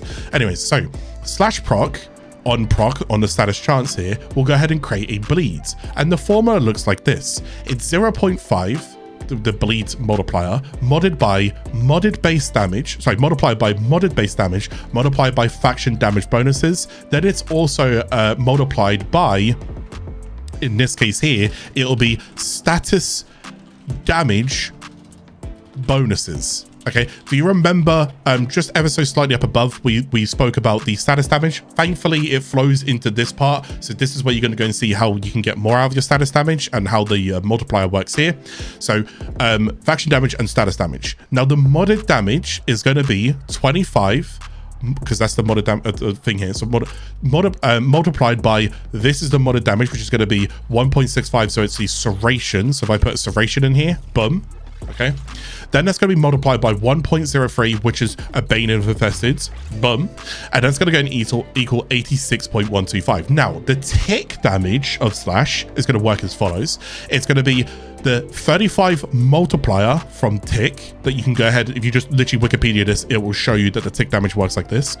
Then you multiply that by the modded damage that you got here, and then you multiply it by the faction. This is just faction. This isn't any elementalist being included, just faction. So if I go ahead and take all of that, if I now go and shoot the enemy, I will do 39 with the bleed tick. All right. Oh no, sorry. This is what, yeah, with the bleed tick going on in here. Well, to go a little bit further in this one, because I want to go ahead and remove the faction, I'm going to go and go like a little bit step by step here. Actually, maybe I won't. Let's just go explain what would happen without the faction, and then I'll show you where faction comes in. So modded bolter, serration on runner. If I shoot just a runner, you can trust me on this one because you saw how long this takes to build up, is if I shoot the runner with just base damage, serration, and the tick multiplier, I will now hit it for 24 damage. So every single bleed tick that you do, you will do 24 damage. If you want to test this, you're more than welcome to. If you want to trust my word, please do. Okay, please go and keep in mind, the damage you would actually be doing in the formula is 23, but it always rounds up a whole number. This is why we had to test multiple times with a couple of different weapons. It always rounds up a whole number. It just does, okay? So it's always going to round up. So this is why you do 24 on the tick. So let's go ahead and do this one. So I'll go ahead and show you this one now. This is going to be Serration with Bane of Infesteds, which means I should go and do 40 damage ticks. But we go look at the formula. It's going to be 25 multiplied by 1 plus 65, which is Serration, multiplied by the tick going in there as well, multiplied by the Bane of Infesteds to the power of 2, because remember how it's double dipping in here. Okay, so it's affected the base, but it's also going to be affected the tick. Then what's going to happen in here, it's going to round up. So 39.18. So if I go ahead and shoot this enemy here, just going to show you how like all of the formulas are working and what's going on. Boom. I need to go ahead and get a bleed tick. There we go. And 40 damage there. So what did I say it would do? 40, because it rounds up to the whole nearest one. So again, what we can go and do now is we can take the exact same formula, and now we can add Elementalist to it, which is also coming off of the faction. We've kind of covered faction. That's basically what faction's doing, by the way. It's multiplicative to damage mods, but it's also, it dips again and it applies to your dots. That's faction in a nutshell, but just because I can go ahead and do the status damage really quickly, I am going to go and throw this in for you. Whoops, I'm going to go and throw this in for you, and I'm going to show you what this would now go ahead and look like if I shot with it. So I know I'm carrying elements over towards this part, forgive me. So I'm looking for a slash tick that's not critical. However long this takes, okay? However long this takes. You can imagine how long I've been testing today. I think I've been going for about 11 hours today with all of this. So here's some behind the scenes for you guys whilst I talk to you whilst we're doing this. I've been doing this for about 11 hours today. I'm a bit tired. Yes, I know I should have took a weapon that increased slash a little bit more and whatnot. Ideally, I could have put a galvanized aptitude on, which would have helped me a little bit more here. But welcome to testing. So hopefully you can understand, you can have a level of trust in my testing, because I will thoroughly sit here and do this as many times as I need to go ahead and prove a point. That's stubbornness right there. Oh my God, please. Oh, there we go. 97, 75 tick. Okay, so we hit the 97. It was a slash on a 97. It's 75. Yeah, so, and as we go ahead and see over here, oh wait, yeah, 75, right? So it would actually be a 74 is what the formula would go and take to, but remember, it always rounds up, so it's actually a 75. That is what's going on with faction. That's what's going on with status damage. That's all you need to really go ahead and know with that one. Let's go ahead and move on. Okay then, so this is going to be another chapter right here. This is what we're going to go ahead and call utility. So just really quickly, let's go ahead and recap. We've covered currently all of this right now, and as you can see, a build is slowly piecing together, right? And you can see how it is coming together, and I've gone over the math and I've gone over everything that you can go and see here. So none of this should be like a surprise towards you. We've got our damage, we've got our multi-shot, we've got our criticals over here, we've got our elements over here as well, and we also have a faction to give you just a rough idea how I can utilize all of these. Now, I'm going to go ahead and say this, and this is just my 2 cents from here. I would normally somewhat argue when it comes towards builds, I tend to see most builds include 6 to 8 mods, 6 out of 8 mods, sometimes 6 or 7 out of 8 mods. They're somewhat best in slot for damage returns. For example, you'll see damage, you'll see elements, you'll see criticals, you'll see multi-shot. You'll see these values, right? And then the remaining 2 out of 8 that you haven't filled in, or in this case, 1 out of 8, tend to be flexed for situational uses depending on what you need from either the weapon or the loadout or the specific mission you're doing. What I mean by this is now at this point, my build's looking pretty crispy. I can do with this what I please. Not everything has to be damage. You see, if I keep putting everything into one area, I'm only going to go ahead and lose benefits from other areas. For example, I could increase my damage simply just by putting fire rate on the build. Fire rate means I'm going to end up attacking more often, and it didn't decrease any damage that I did. I didn't take anything out for it, which is great. So now just by me doing more damage more often, I'm susceptibly increasing my overall DPS, right? And furthermore, if I used a mod like Shreds, which not only gives me fire rate, it also gives me utility like punch through, which now just means when I go and shoot one enemy, it can pierce and penetrate that enemy and hit the enemy behind them. Therefore, whenever I'm now like clearing, I don't have to clear like one by one by one by one. I can clear in packs of 2s and 3s and so forth. Again, quality of life. I'm actually killing enemies quicker now, right?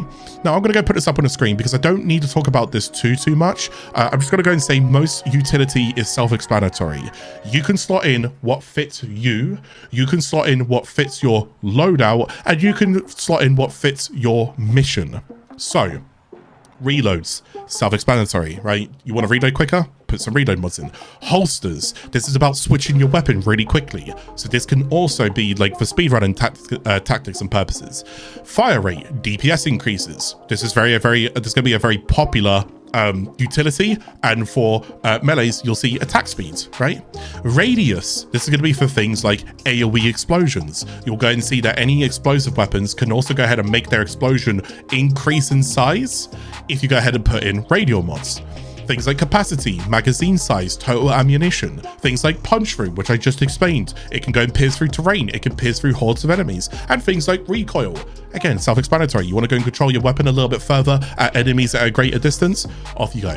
Utility is what you make of it, okay? But can you see how, like, well, hang on a second, we've kind of put a build together right now. We're looking pretty crispy. So from here onwards, it gets a little bit easier because we are kind of coming towards the end of the video, which is thank God. We're almost there, but you can see how we've now kind of composed something, all right? So let's go ahead and move into the next topics. Okay, so we're on a new chapter right now. This is going to be basically called weak points or enemy body parts. To be a little bit more specific about this one really quickly is that when it comes towards you increasing your damage, you want to understand what to really go ahead and aim for. Now, ideally, if I just said go for a headshot, you would know what that means, right? If you play FPS games or just shooters in general, ideally aim for the heads because you're going to get more damage. So if it's not already obvious, certain enemies have weak points. Shooting their weak points yields you with more damage output. The average is a 3 times multiplier. Now I'm going to refer you guys to the Wikipedia because no, I'm not going through every single enemy just for this video. You're crazy. Let's go ahead and look at Corpus, for example. Let's go and look at the crewmen, the humans of Corpus. Let's go and have a little look, shall we? Let's go and take a normal crewman. If I go and shoot him in the body, I will get a 1 times multiplier when I shoot them in the body. This is good because it means I don't lose damage, but I don't gain damage, right? Self-explanatory. But what if I shot them in the heads? Oh, my damage increases by a 3 times multiplier. So what's the purpose of this? Shoot them in the heads. Okay, that's kind of the goal. But if you look at like other things like Amalgam Hecate over here, body 1 times, Amalgam Machinist, body 1 times, heads, you actually do less damage if you shoot them in the heads. They're not designed to be shot in the heads. There you go. This is a good way for you guys to learn if you are going against particular enemies or particular factions and particular missions about, oh, hang on a second, I'm not killing this enemy well enough. I would like to go and get some help and I don't really know how to go and do this. Now, we'll go and throw out there because I'm sure someone else is going to end up screaming this inside the comment section, but there are 2 other things that can go and help you. And I'm not going to go over them too much by all means, but I will go ahead and put some text on the screen here. There is a Warframe companion called Helios who has a detect vulnerability, which is also nice as well. And there is a Warframe called Sight who can also use his first ability to also detect where they're essentially vulnerable, their weak point. It exposes their weak points. There are other ways for you to go ahead and see weak points in general. There could be Warframes like Banshee that can create weak points. So just keep this in mind, all right? But yes, weak points in general, if you just want to go and get a rough idea, it will yield you with bonus damage if you know what to go ahead and shoot, all right? So keep that in mind. That's all you need to go ahead and know. Do more damage by having better aim. So then, this might actually just be the final chapter here. I'm going to go ahead and go over 2 last things, and then officially I think I can go and let go of your hands and just leave you, and I'm sure I'm going to get a billion questions, and I'm probably going to hide from them all because this video has been very stressful. But I really do hope you guys have enjoyed it so far. So the last 2 things to go over really quickly is overall formula. What does a formula actually look like if you wanted to compose it and put it together? So first things first, let's go and put this up on the screen. This is like a rough formula that you guys can go ahead and go off right now because it gives you an idea. So just remember this really quickly. Base damage multiplied by damage mods, multiplied by element mods, multiplied by faction mods, then multiplied by base multi-shot, which is increase of multi-shot bonuses. All right, do keep in mind there are some other things to keep track of here, and there are more and much many more to be discovered over time as well. But for now, let's go and talk about 3 last things really quickly. Number 1, the base damage can be affected in quite a few different ways. For example, remember critical damage for critical is your base damage, and then critical multiplying critical damage. So your base damage can be increased alone just by critical. Then your mods start scaling off of that. Okay, that's something to go pay attention to. Number 2, damage vulnerability. Damage vulnerability exists in a few different ways. There are warframes that have augments like Sephiroth, like Shadow Haze, that can go ahead and do damage vulnerability. There are warframes like Ureli, her first ability called Sea Snares, can also go ahead and apply vulnerability. Vulnerability is also another multiplicative. This means you're going to get a lot more damage if you can make the target more vulnerable and susceptible to incoming damage. Furthermore, and the last one's going to say is over here, is certain warframes with certain abilities. For example, warframes that have exalted weapons. Although this is going to show you how to mod your general weapons, warframes like Excalibur have a sword ability that can also go and scale off mods, but his ability can also scale, so his sword can also go and scale damage off his ability strength. Ability strength can also be another factor to go ahead and take into what your damage is being increased by. Sometimes this affects your base damage. Sometimes this can affect your elemental damage. It depends on what the ability strength is essentially affecting. You can always go and read more by hovering over the ability description or by essentially browsing the Wikipedia, because it will go and tell you more. Okay, that's basically what the formula is going to look like. So hopefully now this should go and help you guys understand more how to get more out of your builds, because you can see more multiplicatives going on. So let's go ahead and do the last thing, shall we? Which I'm sure you've all been waiting for. So we were talking about builds real quickly. What if I went ahead and just showed you a real quick newbie build? So this is your newbie build, and as you can go and see, it's not very different than what I basically went ahead and showed you guys in the first place. I just realized I need to go and put this to Oricon real quick for what I'm doing. So this is a newbie build. I've explained how every single thing in here comes together. You shouldn't really have a question. I hope I haven't let you guys down. You shouldn't really have a question. All right. As for which element you use is up to you. Okay. Just because it doesn't have damage efficacy against that faction doesn't mean you don't have to. You use whatever element you want to use. All right. Don't let anyone else tell you differently, but some elements are better than other elements. And this is why I'm going to do an element video.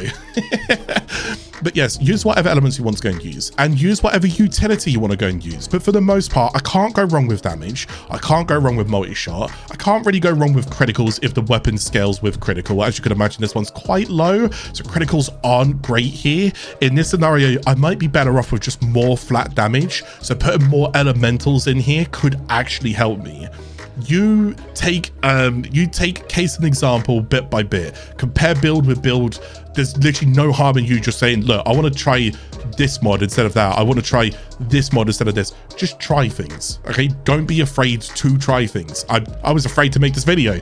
Don't be afraid to try things. Okay, but let's go ahead and shoot this to give you guys an idea. If you was a new player to Warframe and you was trying to clear out the star chart, let's put enemies to level 50. Let's go ahead and take them off the steel path. Let's go ahead and summon an enemy in, and don't expect this to be like absolutely, oh my goodness, this destroys everything. Like, this is crazy. No, it's still a single target build. Let's go shoot. I would say for star chart, that's going to be pretty good damage. You know, at least I'm killing things, which is the main thing. And I would do a lot more maybe if I didn't go for critical, or if I went for more base damage, or, and keep in mind, the most important part is the mods are fine, the weapon may not be. So therefore you would do a different weapon, but you would just change the mods. And then you can see some weapons need different mods because they need more damage. Some weapons don't need these gigantic mods because the damage that they do inherently is really, really strong. That takes time, and unfortunately I'm not going to go through the how many weapons are in the game. Yeah, I'm not going through the 189, 147, 222, I don't know, 300 weapons. I'm not going through 300 weapons, going to show you a build for every single build right here, right now. That's just not happening, okay? But hopefully you guys get an idea. That's going to be what's going on with the newbie builds. What if I wanted to change this and consider myself more of an endgame player? Let's go and look at the mods and let's see what actually happens here. Boom. let's explain real quickly. So first things first, what you will go notice is I still keep those 60/60 mods, which are really nice. So 60/60 mods are always going to be good to increase your status. Now status in Endgame is very, very good. Can't really go wrong with status. Now, ideally, metas change. Sometimes status will be the king, sometimes it won't. Right now, we're in a very good status meta and we're in a very good critical meta. So critical and status will both go ahead and scale you pretty well. But what you'll go and notice is, where's my damage, right? Serration, if you remember watching the video correctly, there's my damage. I now have scaling. And again, this works really well with status chance. So we bump all of the status chance up and then I go and get more elements. Therefore, I'm doing more overall damage. So now I'm going to take a scaling mod to increase my damage. From there, I now have a scaling version to give me more multi-shot than normal multi-shot, which is going to be galvanized chamber. So now I'm going to get even more multi-shot from the build. And remember how multi-shot works? Can't really complain. My shreds is now going to become a prime shred, giving me 55% fire rate and 2.2 punch through. So now my quality of life is even better. My critical, which was just 150%, is now going to change over to 200% over here. So I should get more critical from the build, but you'll notice my critical damage kind of stays the same for now, but you get the idea. But you're also going to see, even if I run this like corrupted mods, this also hurts my build with the fire rate. Technically it doesn't, I'm fine. It doesn't really screw me over that much, so I'm okay because I get a good amount of fire rate from this. So I could take the deficit. I basically have a 30% fire rate increase rather than a 55% fire increase. I don't need to go too hard on fire rate, but what I wouldn't mind is more critical to try and maybe give it a little bit more base damage. Again, it really just depends on what you're doing. Ideally though, I don't have to go and do it this way with criticals. I could always go ahead and change this stuff out. Now, at the very beginning part of the video, thankfully we're at the end here, at the very beginning part of the video, I spoke about these two slots here when I was talking about what they are. This is going to be for quality of life. You can click on this and you can see all the different quality of life in here. There's nothing in here besides some really like ammo that is like, oh my god, this is a must-have. I would say ammo, recoil, so things like stabilizer, terminal velocity on weapons that are projectile, so bows and stuff like that, where it's not a hit scan. So when you shoot it, it doesn't instantly hit the enemy. This is really good for those type. It speeds up that projectile going out. So this can be really good, but you get the idea. There's a few different ones you can go and use in here, but the arcanes. Okay, well, let's talk about primary crux as an example. If I go and show you over here, there's quite a few different arcanes you can choose from, and there's even more on melees and secondaries. Primary crux, it states on weak point hit, gain 30% status chance, which is really good if you think about how galvanized aptitude works with all my statuses, and 6% ammo efficiency as well for 10 seconds. Well, ammo efficiency is really good. It basically means whenever I shoot, there is a chance that I don't consume my shot. So what if I now took this exact same build and I shot those newbie enemies over here? Now keep in mind, galvanized aptitude has not yet procced, nor has galvanized chamber. So right now, this is without them. So let's go ahead and proc them. And as you can see, the damage now, you can visually see how the damage got better, right? Versus that newbie build that I had, that's more of an endgame build. But ideally, again, for some people, they're gonna be like, well, that's not impressive. I do level cap. Okay, so do I. Who cares? All right, let's go ahead and go towards a level 230 enemies, steal path so they're even stronger, and show you what this now kind of looks like against those. And as we see with all of the statuses, with things like heat lowering their overall armor, things like viral giving me damage amplification, it's still enough just to go ahead and whittle them down. Therefore, I can at least do something.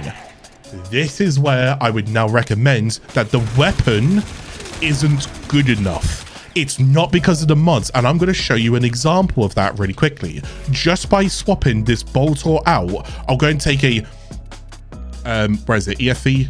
I'll go and take an EFE 5 Jupiter, right? And if I go towards the build, look at the build really quickly, you notice all of that is exactly the same, and then I got a trait up here and so forth. Let's go ahead and change what we're doing now. Now, quantization will be a little bit different, and so a few other things. I need to go and build this up really quickly. So remember, my galvanized aptitude is not procced, my galvanized chamber is not procced. So just give me a second to go and build that up.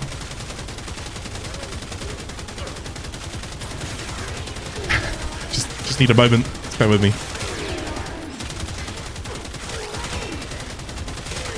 So that's all built up now. Let's go and shoot an enemy. This is what it would look like. Let them die to the dots. Shoot there. Let them die to the dots if I need to. Don't even need to finish that one. Just let them die. Get the idea? And again, this is what I mean by the weapon.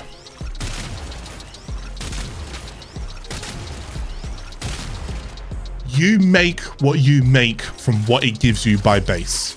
And that is the video concluded. God, that was so long. I get to go edit this now. Yeah. Thank you ever so much for watching today's video. I really do appreciate it. I really hope in any way, shape or form that this did go and help you. Please go ahead and like the video if it's not so much going to ask for. I love what I do and your support goes a long way. If there's somebody out there that you think would enjoy a video like this and could learn a lot more from it, please go and share the video with a friend. And as always, if you guys are new to the channel today, consider hitting the subscribe button. But as always, I'll be catching you guys again inside the next video. Take care, everybody. Thank you very much. Bye-bye.